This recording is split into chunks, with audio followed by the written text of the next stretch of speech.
भारतीय कम्युनिस्ट पक्षाच्या स्थापनेला 100 वर्ष पूर्ण झाल्याच्या निमित्ताने ब्रह्मपुरी तालुक्यातील आवळगाव येथे भव्य शताब्दी महाएल्गार मेळावा उत्साहात संपन्न झाला। देश पारतंत्र्यात असताना 26 डिसेंबर 1925 रोजी हा पक्ष स्थापन झालाय। स्थापनेपासून गेल्या 100 वर्षात शेतकरी, शेतमजूर, कामगार, दलित, आदिवासी, महिला, युवक आणि वंचित घटकांसाठी पक्षाने सातत्याने संघर्ष केल्याचे यावेळी वक्त्यांनी अधोरेखित केले। कार्यक्रमाची सुरुवात झेंडावंदन आणि थोर महापुरुषांना मानवंदना देऊन करण्यात आली। डफलीच्या तालावर लेझिम पथकाने स्वागत मिरवणुकीच्या कार्यक्रमाला रंगत आणली। या शताब्दी महाउत्सवाचे उद्घाटन अखिल भारतीय किसान सभेचे राष्ट्रीय अध्यक्ष राजन क्षीरसागर यांच्या हस्ते झाले। तर अध्यक्षस्थान अखिल भारतीय आदिवासी महासभेचे राज्य सचिव नामदेव कन्नाके यांनी भूषवले। यावेळी आयटेकच्या राष्ट्रीय सचिव बबली रावत, राज्य सहसचिव श्याम काळे, भाकपचे नेते डॉक्टर महेश कोपुलवार यांच्यासह विविध पक्ष आणि संघटनेचे मान्यवर उपस्थित होते। भाकपच्या वतीने समाजात उल्लेखनीय कार्य करणाऱ्या शेतकरी, कामगार, महिला, युवक आणि ज्येष्ठ नागरिकांचा सत्कार यावेळी करण्यात आला। तर लोकशाहीर धम्मा खडसे यांच्या क्रांतिकारी शायरी जलशाने कार्यक्रमाची विशेष शोभा वाढवली। मी कॉम्रेड राजन क्षीरसागर, अखिल भारतीय किसान सभेचा राष्ट्रीय अध्यक्ष म्हणून काम करीत आहे।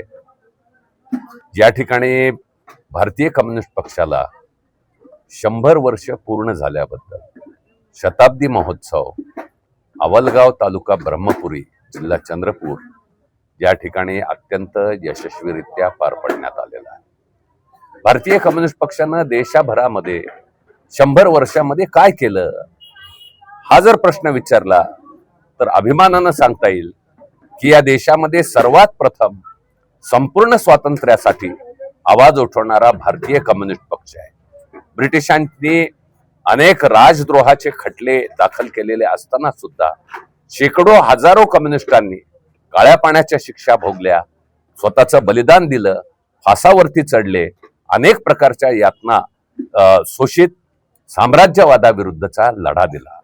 मी अभिमानाने या ठिकाणी सांगेन की या देशातील शेतकऱ्यांना जमिनीचा हक्क हाच स्वातंत्र्य असल्याचा भूमिका ही पटवण्यात कम्युनिस्ट पक्ष यशस्वी झाला।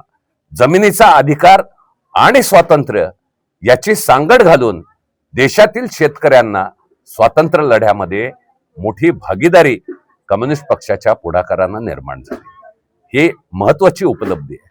त्याचबरोबर 523 जी प्रिन्सली स्टेट होती, जी संस्थानं होती, ज्या संस्थानांना इंग्रज सरकारनं 47 साली मोकाट सोडलेलं होतं आणि काँग्रेस पक्षानं या संस्थानामध्ये कोणतीही जनतेची चळवळ करायला नकार दिलेला होता, अशा या संस्थानी प्रजेवरील अन्यायाच्या विरुद्ध आणि अधिकारासाठी लढा देणारी देशात कोणती शक्ती असेल तर ती केवळ कम्युनिस्ट पक्षाची शक्ती त्या ठिकाणी होती। आणि म्हणूनच आपल्याला दिसेल की तेलंगण मधला शेतकऱ्यांचा उठाव यातूनच देशभरामध्ये कुळ कायदा, सिलिंग कायदा, जहागीरदारी अबोलिशन कायदेसारखे कायदे अस्तित्वात आले। स्वातंत्र्यानंतर देखील आपल्याला दिसेल की जगाच्या पाठीवर पहिल्यांदा कम्युनिस्ट पक्ष निवडणुकीच्या माध्यमातून सत्तेवर आलेला केरळ राज्यामध्ये पहिलं विरोधी पक्षाचं सरकार कम्युनिस्ट पक्षाचं स्थापन झालं आणि ती गोष्ट अभिमानानं सांगेल।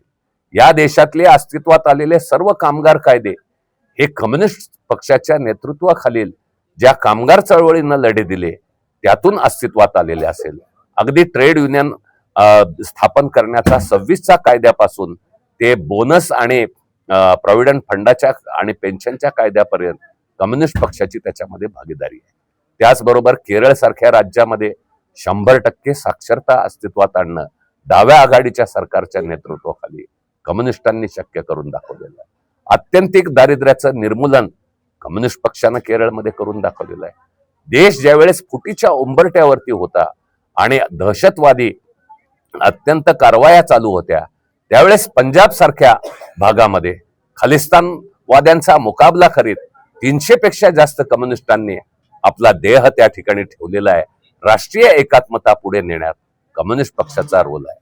या देशामध्ये जातीयवाद आणि धर्मांध शक्तीच्या विरुद्ध बिनतडजोड कणखर भूमिका जर कुठल्या पक्षाने घेतली असेल तर मला अभिमानानं सांगावं लागेल की भारतीय कम्युनिस्ट पक्ष त्याच्यामध्ये अग्रेसर आहे। कॉम्रेड गोविंद पानसरे यांनी खरा शिवाजी संपूर्ण महाराष्ट्र आणि देशासमोर मांडून शिवाजी महाराजांच्या नावावर दंगली करणाऱ्या प्रवृत्तींना रोखण्याचं मोठं काम केलेलं आहे. ज्या शोषित पीडितांच्या अधिकारासाठी, विशेषतः आदिवासींच्या हक्कासाठी लढणारा पक्ष हा देशभरामध्ये कम्युनिस्ट पक्षच आहे. दलितांच्या वरील अत्याचाराविरुद्ध जाती अंताचा कार्यक्रम मांडणारा कम्युनिस्ट पक्षच आहे. डॉक्टर बाबासाहेब आंबेडकर यांचे अनेक सहकारी भारतीय कम्युनिस्ट पक्षात सहभागी झालेले आपल्याला जे दिसतात, सत्येंद्र मोरे असतील, यांच्या चौदार सळ्यामधले तळ्यावरच्या आंदोलनातले बाबासाहेबांचे सहकारी, अनेक सहकारी हे कम्युनिस्ट पक्षात सहभागी झालेले आहेत. आणि कम्युनिस्ट पक्ष तमाम शोषित पीडित जनतेच्या उत्थानाकरता एक महत्वाची भूमिका बजावणारा पक्ष आहे. देशात पंचायत राज जर कुठं अस्तित्वात आलं तर त्या ठिकाणी केरळ आणि बंगालमधील पंचायत राज बघूनच देशभरातल्या राजकारण्यांवर प्रभाव पडला आणि 73वी घटना दुरुस्ती या देशामध्ये अस्तित्वात आली. अशा अनेक उपलब्धता या ठिकाणी सांगता येऊ शकतील.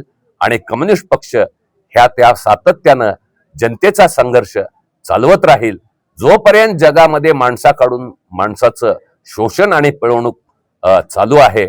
आणि या शोषण आणि पिळवणुकीचा खात्मा जोपर्यंत होत नाही तोपर्यंत कम्युनिस्ट पक्ष जिवंत आहे, सक्रिय आहे आणि आंदोलनरत आहे. भारतीय कम्युनिस्ट पक्ष कधी यामध्ये मागे पडणार नाही हाच ठाम विश्वास शताब्दी कार्यक्रमानिमित्त दर्शवतोय. धन्यवाद. मी डॉक्टर महेश उपुलवार, कार्याध्यक्ष महाराष्ट्र राज्य किसान सभा तथा राज्य सचिव मंडळ भारतीय कम्युनिस्ट पक्ष महाराष्ट्र राज्य या आवडगावच्या शताब्दी महोत्सवाच्या निमित्त या भागातल्या शेतकरी शेतमजूर जनतेला आव्हान करतोय की या शेतकरी शेतमजूर आणि कष्टकऱ्यांचे प्रश्न सोडवण्यासाठी प्रत्येक गावामध्ये किसान सभाची स्थापना करा आणि आपल्या न्याय हक्कासाठी लढा उभारा. हजारो प्रश्न आहेत आणि कोणतेही भांडवली पक्ष या शेतकरी शेतमजुरांच्या पक्षाकडे लक्ष देत नाही. आणि म्हणून ग्रामीण भागातल्या शेतकरी शेतमजुरांचे प्रश्न सोडवायचे असतील तर शेतकरी शेतमजुरांनी धर्मजातीची जोखंड बाजूला ठेवून कष्टकऱ्यांचे किसान सभा गावागावात उभी करून आपल्या अधिकार आणि हक्काची लढाई लढण्याचा आव्हान मी इथल्या जनतेला करतो. धन्यवाद.